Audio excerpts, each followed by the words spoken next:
Vikramshila IAS coaching institute 14 बीघा ऋषिकेश। आधुनिक भारत का इतिहास कर रहे थे हम लोग।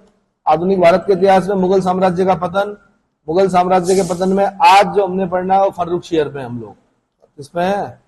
फर्रुखशियर 1713 से लेके 1719, फर्रुखशियर 1713 से लेके तो तीसरे नंबर का लेटर मुगल है। उत्तराखंड वालों ने एक बार पूछा कि बहादुर शाह प्रथम के बाद कौन शासक बना, इतने में ही नंबर मिल जाता है यहाँ पे। तो आंसर था जहांदार शाह। जहांदार शाह के बाद कौन बना? फर्रुखशियर। फर्रुखशियर के बाद कौन बना? रफीउद्दर्जात। रफीउद्दर्जात के बाद कौन बना? रफीउद्दौला ऑब्लिक शाहजहां सेकंड। रफीउद्दौला के बाद कौन बना? मोहम्मद शाह रंगीला। मोहम्मद शाह फर्स्ट, मोहम्मद शाह रंगीला। उसके बाद कौन बना? अहमद शाह। उसके बाद कौन बना? आलमगीर सेकंड। उसके बाद शाहजहां तृतीय। उसके बाद शाह आलम सेकंड। उसके बाद अकबर शाह द्वितीय। ये अकबर शाह द्वितीय वही है जो राम मोहन राय को राजा की उपाधि देकर क्या करता है?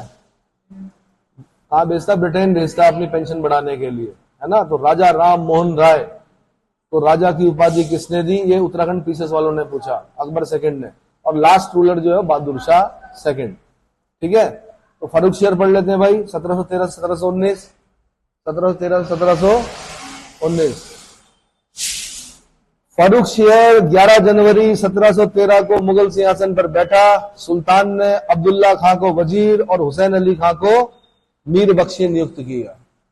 कठपुतली है, कठपुतली राजा है। किसके आशीर्वाद से बन रहे? सैयद ब्रदर्स, जो कोई जिनको के इतिहास में किंग मेकर के नाम से जाना जाता है।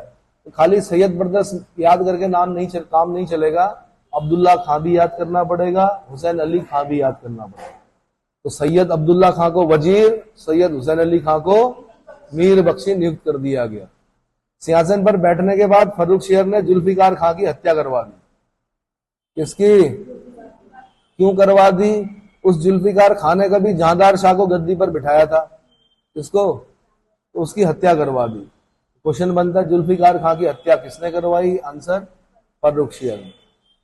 ठीक है, अच्छा जी। और उसके पिता असद खां को कैद में डाल दिया। जुल्फिकार खां के पिता असद खां को कैद में डाल दिया। उसने दक्षिण के 6 सूबों की सूबेदारी चिनगिलिज खां को दी, जो निजामुल मुल्क के नाम से प्रसिद्ध था। निजामुल मुल्क, चिनगिलिज खां, आसफ जहां।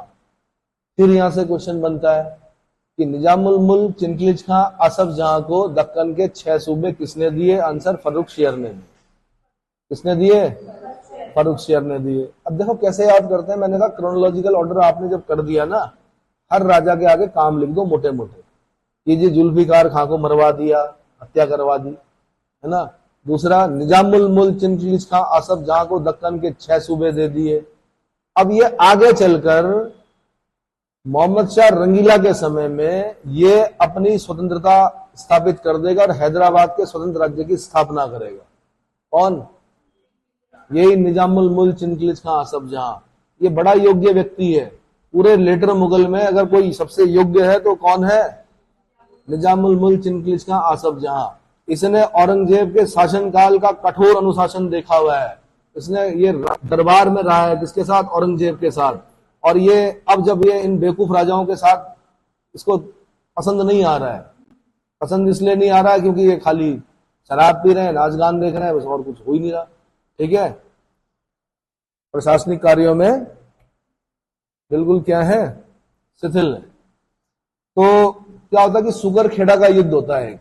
कौन सा? आगे चलकर सुगरखेड़ा का युद्ध में निजामुल मुल्क, चिनगिलिज खां, आसफ जहां मोहम्मद शाह रंगीला द्वारा भेजे गए एक व्यक्ति मुबारिज खां को परास्त करता है और हैदराबाद के स्वतंत्र राज्य की स्थापना करता है।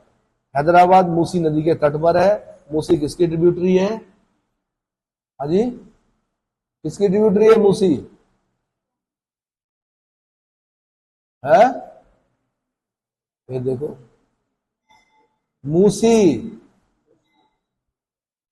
मूसी किसकी ट्रिब्यूटरी है? कृष्णा नदी की ट्रिब्यूटरी।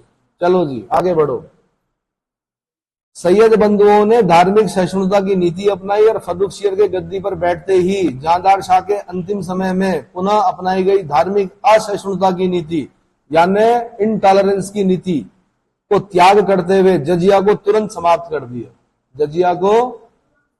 जजिया क्या था? नॉन मुस्लिमों से लिया जाने वाला कर था। अगर आप मुस्लिम नहीं होते थे तो आपको जजिया देना पड़ता था उस जमाने में, ठीक है। कई जगहों पर तीर्थ यात्री कर भी हटा दिया गया। तीर्थ यात्रा पर भी कर लगता था मुस्लिमों के समय में। अनेक राजपूत राजकुमारों को प्रशासन में प्रभावशाली ओहदे देकर उन्हें अपनी ओर मिला लिया। उन्होंने जाट सरदार चूड़ामन के साथ दोस्ती कर ली। मारवाड़ के राजा अजीत सिंह को उसने परास्त किया और परास्त होने के बाद उसने अपनी पुत्री का विवाह फर्रुख शेर से कर दिया। परास्त होने के बाद अजीत सिंह ने अपनी पुत्री का विवाह फर्रुख शेर से कर दिया। अब फर्रुख शेर बन गया दामाद और अजीत सिंह बन गया ससुर जी, ठीक है, ससुर जी। चलो, फर्रुख शेर के नेतृत्व में मुगल सेना द्वारा सिख नेता बंदा बहादुर को गुरदासपुर के दुर्ग में बंदी बनाकर दिल्ली लाया गया और घोर यातना देकर 19 जून 1716 को मार डाला गया। फिर यहां से क्वेश्चन बनता है, बंदा बहादुर की हत्या किसने की? आंसर फर्रुख शेर ने, और बड़ी यातनाएं देकर मारा है, ठीक है। फर्रुख शेर की सबसे बड़ी उपलब्धि क्या थी? बंदा बहादुर के नेतृत्व में सिखों को पराजित करना, क्योंकि सिख शक्ति जो थी वो बंदा बहादुर के नेतृत्व में बहुत ज्यादा क्या हो गई थी, मतलब ऐसा लग रहा था कि मुगलों को अगर कोई टक्कर दे सकता है तो कौन दे सकता है? बंदा बहादुर। सच्चा बादशाह कहा इसने अपने आप को, क्या कहा? ठीक है, तो देखो जुल्फिकार खां को मरवा दिया, बंदा बहादुर को मरवा दिया। किसने? फर्रुख शेर ने। दक्कन के 6 सूबों की सूबेदारी दे दी किसको? निजाम मुल्क चिनकिलिज का असफ जाग। ऐसे याद करना पड़ता है। क्लियर हो गया? फर्रुख शेर अपना बुरा अथवा भला सोचने में अक्षम था। उसने 1717 में ब्रिटिश ईस्ट इंडिया कंपनी को स्थायी फरमान द्वारा बहुत सी व्यापार संबंधी रियायतें दे दी, जिसमें बिना सीमा शुल्क के बंगाल के रास्ते व्यापार भी किया जाना शामिल था।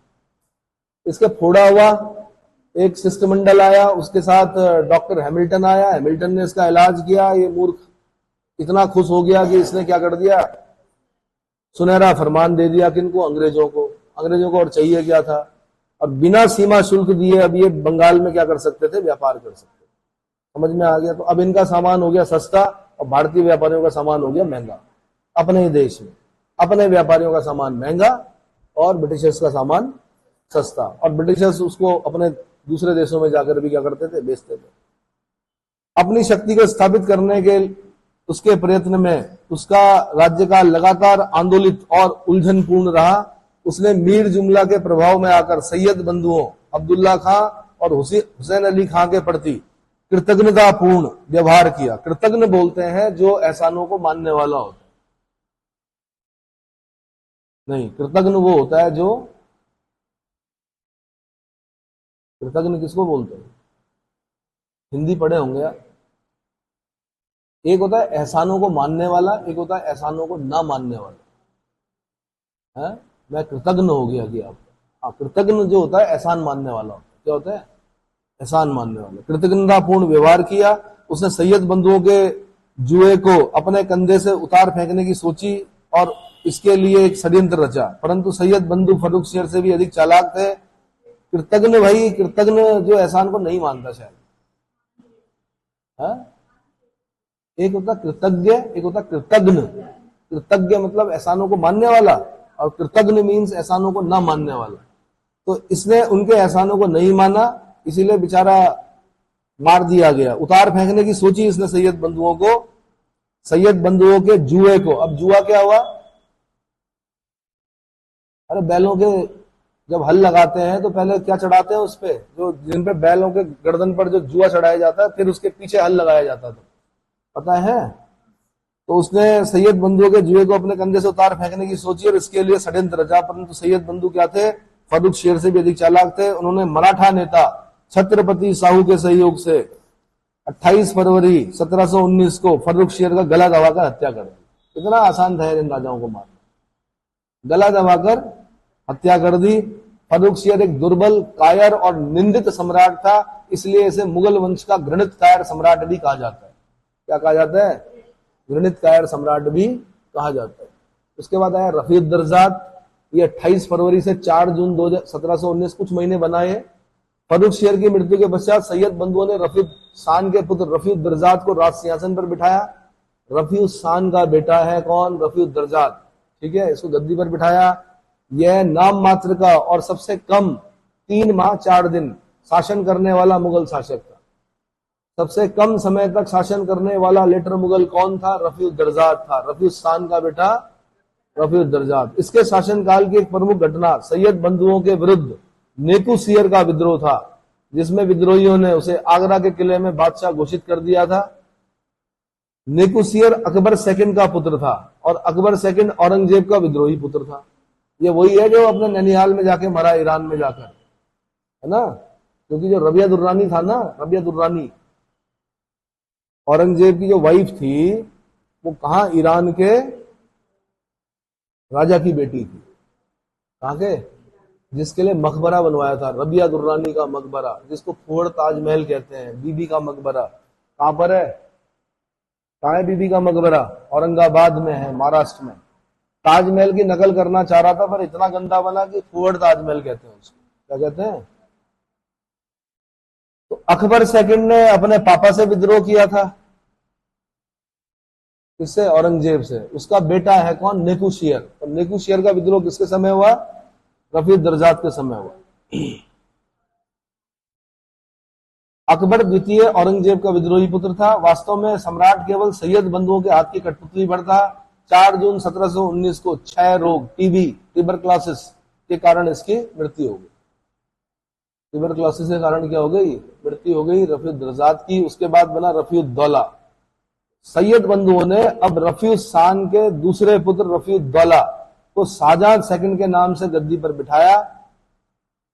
इसी की अनुमति से अजीत सिंह को अपनी विधवा पुत्री, जो कि फर्रुखशियर की पत्नी थी, मुगल हरम से वापस मिली, जिसके बाद उसने हिंदू धर्म ग्रहण कर लिया। ये भी क्या हो गया? पेचिस रोग से कारण रफीउद्दौला की भी क्या हो गई? मृत्यु हो गई। ज्यादा खाएंगे तो मरेंगे, है ना? पेचिस रोग के कारण क्या हो गया? 17 सितंबर 1719 को रफीउद्दौला भी इस धरती को अलविदा कह गया। उसके बाद मोहम्मद शाह। उसके बाद कौन? 1719 से लेके 1748। 1719 से अब ये थोड़ा चालाक है। इसका नाम है रंगीला, मोहम्मद शाह रंगीला। वास्तविक नाम जो है रोशन अख्तर है। मां ने नाम रखा था रोशन अख्तर, लेकिन अपने रंगीन मिजाजियों के कारण इसको क्या कहा गया? जनता के द्वारा रंगीला कहा गया। ये चालाक था। इसकी समझ में आ गया कि जब तक सैयद ब्रदर्स किंग मेकर जिंदा रहेंगे, तब तक मेरा ज्यादा समय तक शासन करना क्या नहीं है, ठीक मतलब मुमकिन नहीं है। इसलिए इसने क्या किया? सबसे पहले सैयद ब्रदर्स की हत्या करवाई। क्या करवाई? तो सैयद बंधु शाही कठपुतलों के द्वारा शासन करवाने के को कृत संकल्प थे। अब उन्होंने जहान शाह यानी बहादुर शाह का चौथा पुत्र के 18 वर्षीय पुत्र रोशन अख्तर को मोहम्मद शाह के नाम से गद्दी पर बिठाया सितंबर 1719 में। इन राजाओं को लगातार सिंहासन पर बैठाने से मुगलकालीन भारतीय इतिहास में इन दोनों भाइयों को यानी सैयद अब्दुल्ला खां, सैयद हुसैन अली खां को किंग मेकर यानी नृप निर्माता या शासक निर्माता के नाम से जाना जाता है। सार्वजनिक मामलों के प्रति उनकी उदासीनता तथा सुरा और सुंदरी में तल्लीनता के कारण इसको मोहम्मद शाह रंगीला कहा गया जनता के द्वारा। क्या कहा गया? मोहम्मद शाह रंगीला, है ना? उसके शासनकाल में हिंजड़ों तथा महिलाओं के एक वर्ग का प्रभुत्व था। सिंहासन पर बैठने के बाद मोहम्मद शाह रंगीला सैयद बंधुओं का आज्ञाकारी प्रतिनिधि सिद्ध नहीं हुआ और वह इनसे मुक्त होने की युक्ति सोचने लगा। मोहम्मद शाह रंगीला के शासनकाल में सैयदों की छवि उनकी गलत नीतियों के कारण बहुत खराब हो गई थी। बादशाह ने नए मित्रों में सबसे योग्य कौन? अब सबसे योग्य कौन? निजामुल मुल्क, चिनकलिज खां, आसफ जहां, है ना? तो क्या किया? के साथ मित्रता बढ़ाई, उपाधियां दी, उसको खुश किया, बुलाया दरबार में। इसके नेतृत्व में एक तुरानी सैनिक हैदर खान ने 9 अक्टूबर 1720 को मालवा की ओर जाते हुए सैयद हुसैन अली खां की छुरा भोंककर हत्या कर दी। छुरा भोंककर हत्या कर दी। और दूसरे भाई सैयद अब्दुल्ला खान ने रफीउस्सान के एक दूसरे पुत्र मोहम्मद इब्राहिम की गद्दी पर बिठाकर अपनी शक्ति कायम करने की कोशिश की और उसने अपने भाई का बदला लेने के लिए एक विशाल सेना एकत्रित की। परंतु 13 नवंबर 1720 को हसनपुर नामक स्थान पर हार गया, बंदी बना लिया गया। 1722 में विष देकर इसकी भी हत्या कर दी गई। यानी सैयद ब्रदर्स निपटा दिए किसने? मोहम्मद शाह रंगीला ने। तो सैयद ब्रदर्स में जो अब्दुल्ला खां था, शायद बड़ा वाला था ना, बड़ा भाई, अब्दुल्ला खां की हत्या किसने की? तो एक तुरानी सैनिक हैदर खान ने की। किसने की? हैदर खां, तुरानी सैनिक हैदर खां। और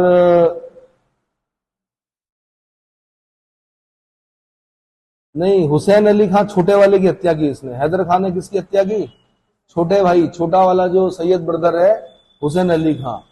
और अब्दुल्ला खां जो है बड़ा भाई है, उसकी हत्या किसने की? ये युद्ध में हारा भाई, हसनपुर नामक स्थान पर युद्ध लड़ा गया, उसमें हारा, बंदी बना लिया गया, विष देकर इसकी भी हत्या कर दी गई। मोहम्मद शाह रंगीला के समय में बंगाल, बिहार, उड़ीसा में मुर्शीद कुली खान है। अब ये देखो, डिसइंटीग्रेशन शुरू हो गया, विभाजन शुरू हो गया किसका? मुगल साम्राज्य का।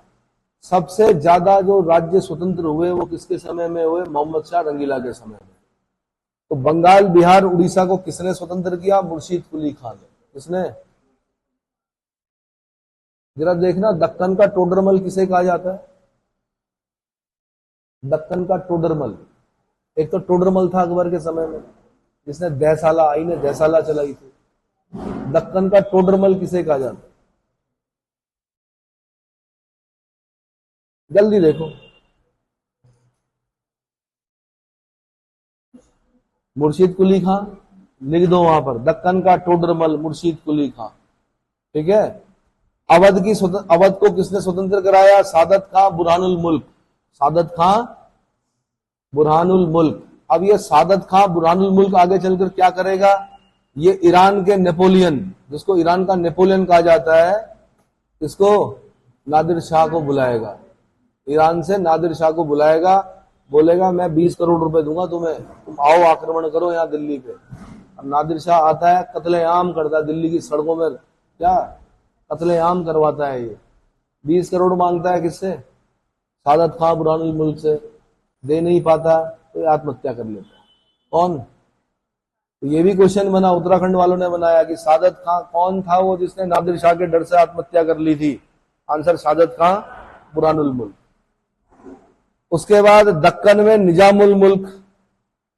भाई ऐसा है ना, निजामुल मुल्क जो था उसने कहा यार नहीं बनेगा, रंगीला के साथ तो नहीं बनेगी। तो फर्रुख शेर ने उसको कभी दक्कन के 6 सूबे दिए थे। उसने कहा ये राज दरबार छोड़ता हूं मैं, अपनी स्वतंत्र सत्ता स्थापित करता हूं। तो ये चला गया कहां? दक्कन में, अपने 6 सूबों में। जो किसने दिए थे? फर्रुख शेर ने। अब रंगीला बड़ा चालाक था, रंगीला ने क्या किया? मुबारिज खां को भेजा। मुबारिज खां को भेजा मतलब मुबारिज खां वहीं था, उसको कहा कि इसको स्वतंत्र सत्ता स्थापित करने मत देना। तो फिर युद्ध लड़ना पड़ा किसको?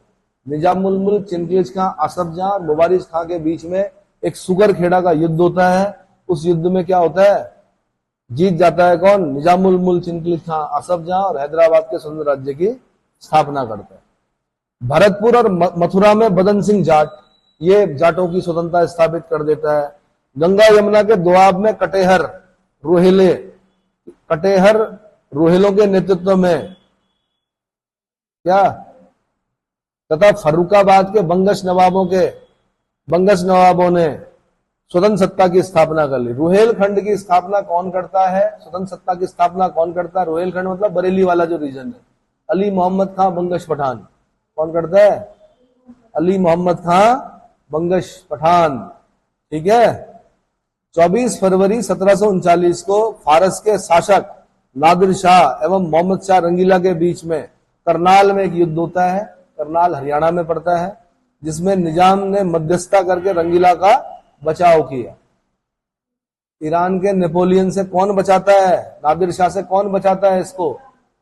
निजामुल मुल्क, चिनक्लिज खां, असफ जहां बचाता है।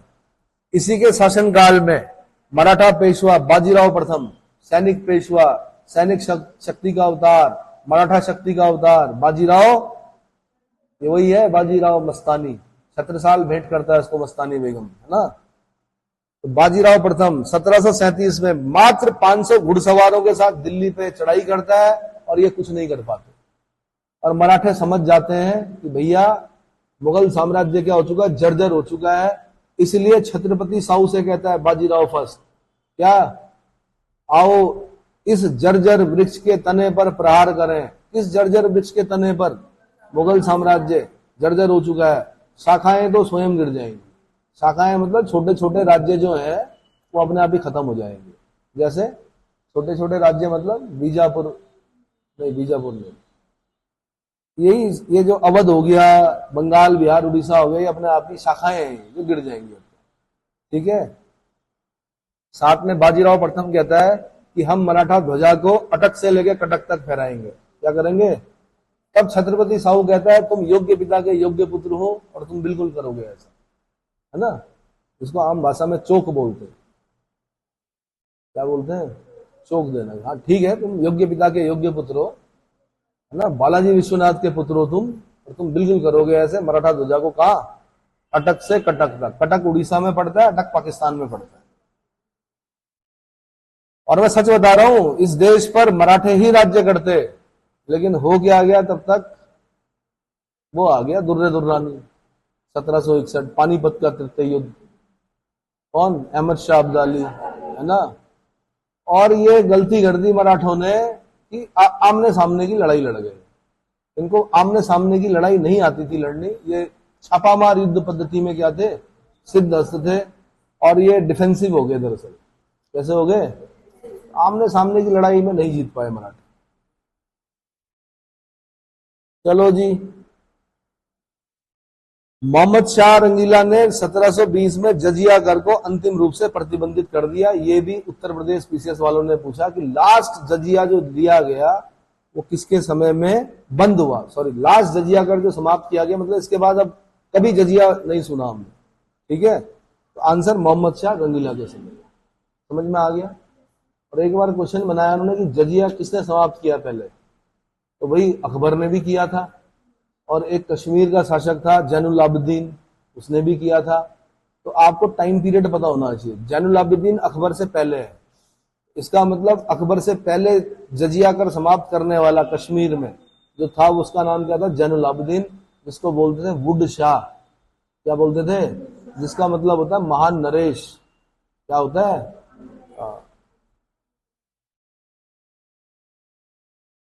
मोहम्मद शाह रंगीला के समय में फूल वालों की सैर नामक उत्सव प्रारंभ हुआ। आज भी होता है दिल्ली में। दिल्ली के सीएम को जाना पड़ता है फूल वालों की सैर में। एक सैर निकलती है, गंगा जमुना तहजीब, हिंदू मुस्लिम एकता का प्रतीक माना जाता है फूल वालों की सैर को। ठीक है, परंतु यह अपने धर्मनिरपेक्ष एवं वर्तमान स्वरूप में अकबर शाह द्वितीय के शासनकाल में स्थापित हुआ। कौन? फूल वालों की सैर शुरू किसने कराई? मोहम्मद शाह रंगीला ने। लेकिन भव्य रूप से जो मनाई जाने लगी वो किसके समय में? अकबर सेकंड के समय में। यह उत्सव ख्वाजा कुतुब साहिब की दरगाह दिल्ली पर आयोजित होता है। कुतुब साहिब की दरगाह दिल्ली में आयोजित होता है। नादिर शाह की मृत्यु के बाद उसका सेनापति अहमद शाह अब्दाली अफगानिस्तान का शासक बना। उसने 1747 में शासक बनने के बाद पंजाब के सूबेदार शाहनवाज खां के निमंत्रण पर भारत पर आक्रमण किया। पंजाब का सूबेदार शाहनवाज खां।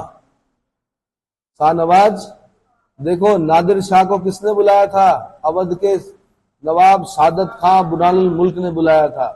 इसको किसने बुलाया? अहमद शाह अब्दाली को। पंजाब के सूबेदार शाहनवाज खां।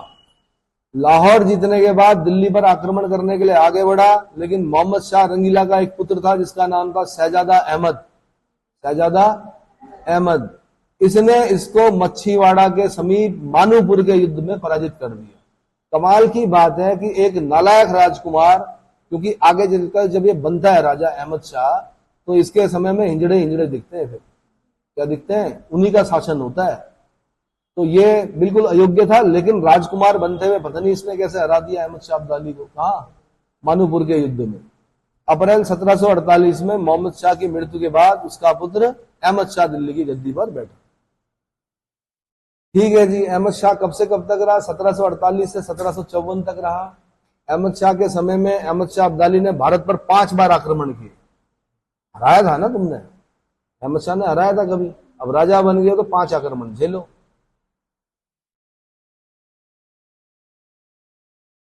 बादशाह ने अपने वजीर सूबेदार सफदरजंग को नियुक्त किया और अपने प्रिय हिंजड़ों के सरदार जावेद खां को नवाब बहादुर की उपाधि दी। यूपी पीसीएस वालों ने पूछा नवाब बहादुर के नाम से, नवाब बहादुर के नाम से कौन विख्यात था किसके समय में? अहमद शाह के समय में। आंसर जावेद खान, जो कि हिजड़ों का सरदार था। इसका बड़ा वर्चस्व था साम्राज्य पर, बड़े बड़े काम कौन, समझ लो एक तरह से चीफ सेक्रेटरी यही था।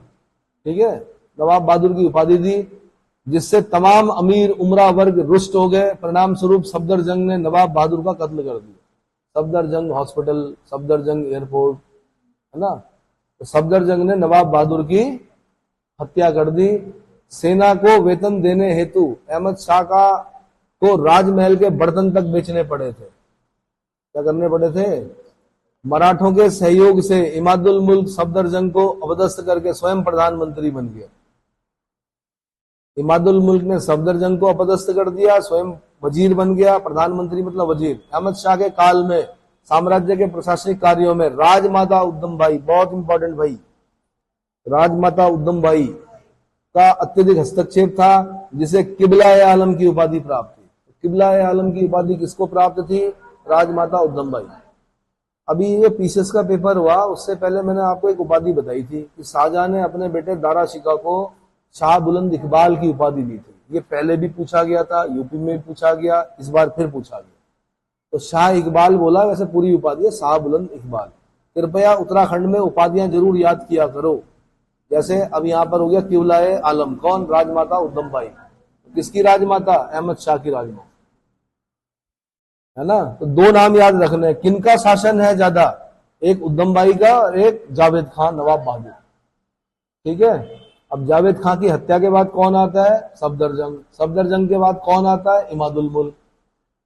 समझ में आ रहा है कि नहीं आ रहा है? ठीक है, इमादुल मुल्क ने मराठों की सहायता से अहमद शाह को अंधा करके सलीमगढ़ की जेल में डाल दिया और आलमगीर सेकंड को सत्तासीन कराया। क्या कराया?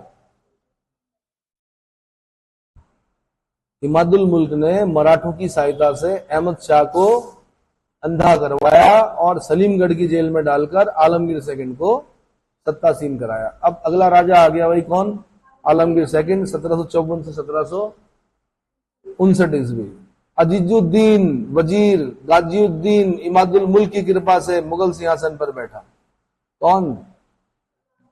अजीजुद्दीन वजीर गाजिउद्दीन यानी इमादुल मुल्क की कृपा से मुगल सिंहासन पर बैठा। उसने औरंगजेब की उपाधि आलमगीर धारण की और अपने आप को आलमगीर सेकंड के नाम से घोषित किया। यानी आलमगीर सेकंड का वास्तविक नाम क्या था? आंसर अजीजुद्दीन। ठीक है, इसके शासनकाल में शासन प्रबंध की संपूर्ण शक्ति गाजिउद्दीन के हाथों में थी, यानी इमादुल मुल्क के हाथों में थी, और एक प्रकार से उसने अपने को राज सिंहासन में कैद पाया। आलमगीर सेकंड के शासनकाल में अब्दाली ने पुनः, अहमद शाह अब्दाली दुर्र दुर्रानी, पुनः 1756-57 और 1759 में आक्रमण किया और मराठों ने 1758 में दिल्ली पर आक्रमण किया। मुगल बादशाह मूक दर्शक बना रहा, अपनी आंखों के सामने सब कुछ घटित होता हुआ देखता रहा। आलमगीर सेकंड ने अपने को गाजिउद्दीन के नियंत्रण से मुक्त करने का प्रयत्न किया, परंतु षड्यंत्र के लिए जो षड्यंत्र ये जो उसने किया उसके लिए विनाशकारी सिद्ध हुआ और गाजिउद्दीन ने उसकी हत्या करवा दी। किसने की हत्या? आलमगीर सेकंड। अजीजुद्दीन आलमगीर सेकंड की हत्या किसने की?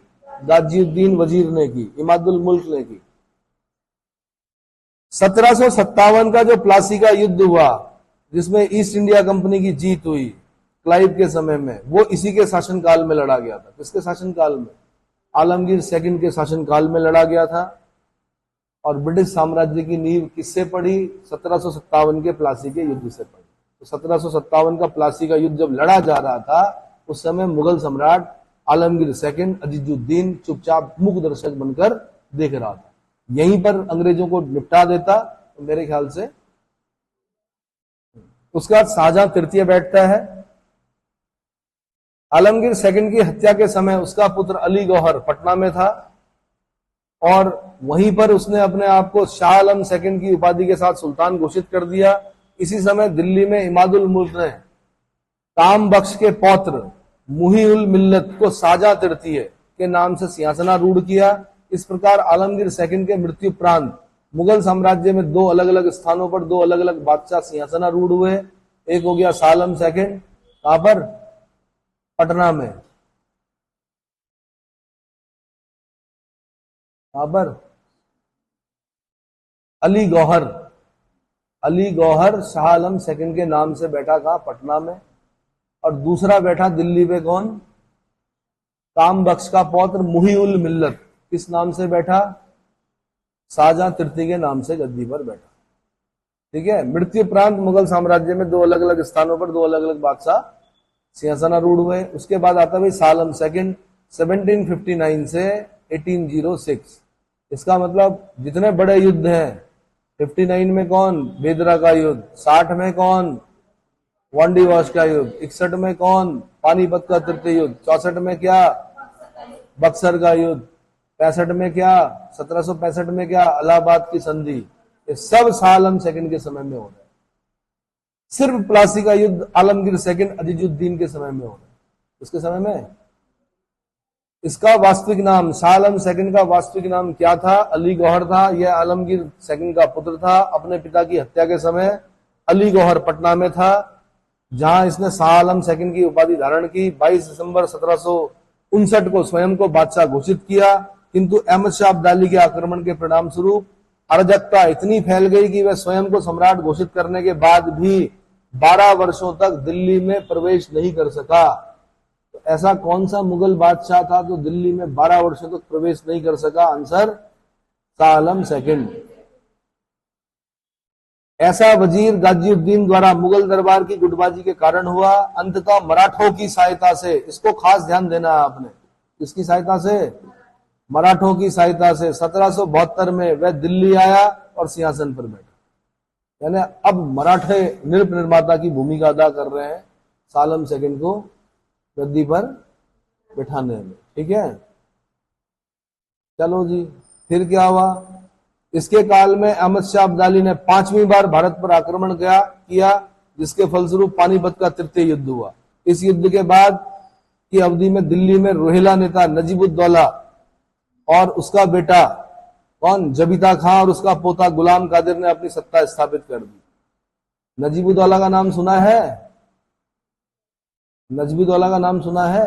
अभी नजीबाबाद जाना, वहां दिख जाएगा आपको, इसका मकबरा है शायद। चेक करो जरा नजीबुद्दौला का मकबरा कहाँ है। नजीबाबाद में ही है। तो नजीबुद्दौला, उसका बेटा जबीता खां और उसका भी बेटा गुलाम कादिर, पोता मतलब गुलाम कादिर ने अपनी सत्ता स्थापित कर दी। वस्तुतः अपने पूरे काल में शाह आलम सेकंड अपने मंत्रियों, मराठों और अंग्रेजों के हाथ की कठपुतली बना रहा। 1764 में बक्सर का युद्ध हुआ। इस युद्ध में अंग्रेजों से पराजित होने के बाद शाह आलम सेकंड ने 1765 में इलाहाबाद की संधि की, जिसके अंतर्गत उसने अंग्रेजों को बंगाल, बिहार और उड़ीसा की सूबेदारी दे दी। क्या दे दी? सूबेदारी दे दी। 30 जुलाई 1788 को गुलाम कादिर, कौन गुलाम कादिर? नजीबुद्दौला का पौत्र गुलाम कादिर ने उसे अंधा करके कैद में डाल दिया। यह क्वेश्चन बना यूपी में। अंग्रेजों के समय किसने इसको? शाह आलम सेकंड को अंधा करके वो कर दिया, तो गुलाम कादिर ने। तो शाह आलम सेकंड अंधा करके कैद में, देखो ना कैसे राजा हैं, अंधा करवा के कैद में डाल दिया। ठीक है, मराठों ने उसे कैद से निकालकर पुनः गद्दी पर बैठा दिया और गुलाम कादिर को फांसी दे दी। अंततः 1803 में अंग्रेजों ने दिल्ली पर अधिकार कर लिया। अंग्रेजों का दिल्ली पर अधिकार कब हुआ? 1803 में। कब हुआ? यह प्रथम मुगल बादशाह था। उत्तर प्रदेश पीछे से क्वेश्चन है। यह प्रथम मुगल बादशाह था जो अंग्रेजों का पेंशनर बना। उत्तर प्रदेश वालों ने पूछा अंग्रेजों का पेंशनर बनने वाला पहला मुगल बादशाह कौन था? Answer Shah Alam second. 1806 में शाह आलम सेकंड ने लॉर्ड वेलेस्ली के हस्ताक्षर से युक्त भारत के प्रथम पत्र मुद्रा के रूप में रुपये का प्रचलन किया गया। तो पहली बार जो भारत में पत्र मुद्रा आई, चांदी के नोट चलते थे उससे पहले पत्र मुद्रा आई, उस पर किसके हस्ताक्षर थे? वेलेस्ली के हस्ताक्षर थे। किसके समय जारी हुए? आंसर शाह आलम सेकंड के समय में पत्र मुद्रा जारी होने लगी। पत्र मुद्रा मतलब पेपर नोट, कागज का नोट। ठीक है, इस रुपये को बैंक ऑफ बंगाल ने 1806 में जारी किया। 1806 में ही शाह आलम सेकंड की मृत्यु हो गई। उसके बाद आता अकबर सेकंड, अकबर शाह सेकंड। 1806 से 1837 तक सालम सेकंड की मृत्यु के बाद उसका पुत्र अकबर सेकंड, अंग्रेजों के संरक्षण में बादशाह बनने वाला, अंग्रेजों के संरक्षण में बादशाह बनने वाला प्रथम मुगल सम्राट कौन था? Answer Akbar second. यूपीपीसी से क्वेश्चन है। कहां का? अरे भाई समझ में आ गया क्या बोला मैंने? अंग्रेजों के संरक्षण में बादशाह बनने वाला पहला मुगल सम्राट कौन? अकबर सेकंड। जबकि मैंने ऊपर आपको बताया था कि अंग्रेजों का पेंशनर बनने वाला पहला मुगल सम्राट कौन? वो शाह आलम सेकंड। ठीक है, तो ठीक है, अंग्रेजों के संरक्षण में प्रथम मुगल बादशाह कौन बना? अकबर शाह सेकंड बना। इसके बाद 1835 में मुगलों की टकसालें बंद हो गई। टकसाल बोलते हैं मिंट को, जहां सिक्के डाले जाते हैं, और अंग्रेजी सिक्कों का प्रचलन आरंभ हो गया। इसने अपनी पेंशन प्राप्त करने हेतु राम मोहन राय को राजा की उपाधि दी। यूपीपीसी का क्वेश्चन है, उत्तराखंड में भी पूछा गया। राजा की उपाधि किसने दी? राम मोहन राय को। आंसर अकबर सेकंड ने। और ये राजा राम मोहन राय के ब्रिटेन में और फिर ब्रिस्टल में इनकी मृत्यु हो गई। तो इनका जो समाधि है राजा राम मोहन राय की, वो कहां पर है? ब्रिस्टल। ब्रिस्टल कहां पड़ता है? यूके में पड़ता है। यूके में भी कहां पड़ता है? देखो ढूंढो मैप में। ब्रिस्टल एवन नदी के तट पर है, जहां का शेक्सपियर था। बार्ड ऑफ एवन कहा जाता है शेक्सपियर को। सिर पे बाल नहीं थे शेक्सपियर के। ठीक है भाई, इस समय बादशाहत केवल लाल किले में सिमट कर रह गई, और 1837 में अकबर सेकंड की भी क्या हो गई? मृत्यु हो गई। अब 37 से 57 तक बनता है कौन? बहादुर शाह जफर। बहादुर शाह सेकंड अंतिम मुगल सम्राट। अकबर सेकंड के बाद उसका पुत्र अकबर सेकंड अंतिम मुगल बादशाह था। वह बिना साम्राज्य का सम्राट था। बिना साम्राज्य का सम्राट किसे कहा जाता है? आंसर बहादुर शाह सेकंड को। हसन अस्करी उसके आध्यात्मिक निर्देशक थे। हसन अस्करी, इब्राहिम जौक और असदुल्लाह खां गालिब उसके कविता के शिक्षक थे। असदुल्लाह खां गालिब का नाम सुना है? है, और भी दुनिया में सुखनवर बहुत अच्छे कहते हैं कि गालिब का अंदाज बयां। और चलो, बहादुर शाह सेकंड स्वयं जफर उपनाम से शायरी लिखा करता था। इसने 1857 में प्रथम स्वतंत्रता संग्राम में भाग लिया। अंग्रेजों ने उसे हुमायूं के मकबरे में गिरफ्तार किया। यूपीपीसी का क्वेश्चन, कहां पर गिरफ्तार किया? हुमायूं के मकबरे में, और उस पर मुकदमा चलाया। अंत में देश निर्वासित करके रंगून भेज दिया गया। रंगून म्यांमार में पड़ता है, बर्मा बोलते थे उस जमाने में। बर्मा की राजधानी रंगून, जहां 1862 में उसकी मृत्यु हो गई। इस प्रकार मुगल वंश का अंत हो गया। किसका मकबरा भारत में खाली है? आंसर जफर का, बहादुर शाह जफर का। एक क्वेश्चन और बना कि हुमायूं के मकबरे में कितने राजकुमार दफन है? मुगल राजकुमार, मुगल राजा। तो ये जितने भी बीच के दिख रहे हैं ना आपको, बीच के, कोई 6 रोग से मर रहा, कोई 25 से मर रहा है, सब वही है दफन का, हुमायूं के मकबरे के अगल बगल। ठीक है,